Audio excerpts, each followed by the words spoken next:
بص اسماعيل عمل فيا ايه؟ ضربني وخد فلوسي والشاي كله خده وكسر لي تليفوناتي وبوظ لي وشي وجسمي كله متقطع. انا عايز حقي يا جماعه عشان انا تعبت 10 سنين اقسم بالله قعدت في قلبي وساكته ومش عايز اتكلم ولا افتح بقي بكلمه. مسكت دلوقتي وخسرني كله. انا لسه صاحيه من النوم اقسم بالله تعبت.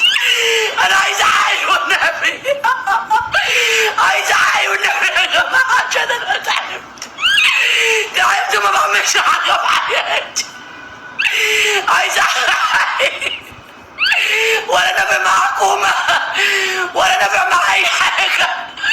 قتلوني وخد بناتي دلوقتي قمت مناش بناتي ودلوقتي خد فلوسي وخد دهبي كله وخد مفتاح عربيتي من تحت.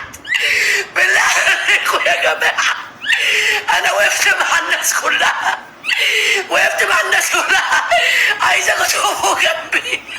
انا جسمي كله بايظ.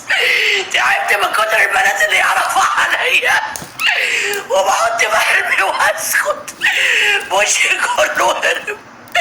شوفوا لي حالي يا جماعه. مشاكل بيني وبين جوزي مش عارفين نرجع حياتنا زي الاول. يعني انا بقى حنيه بمين؟ قولوا لي وانتوا قولوا لي انا لاقي حنيه فين؟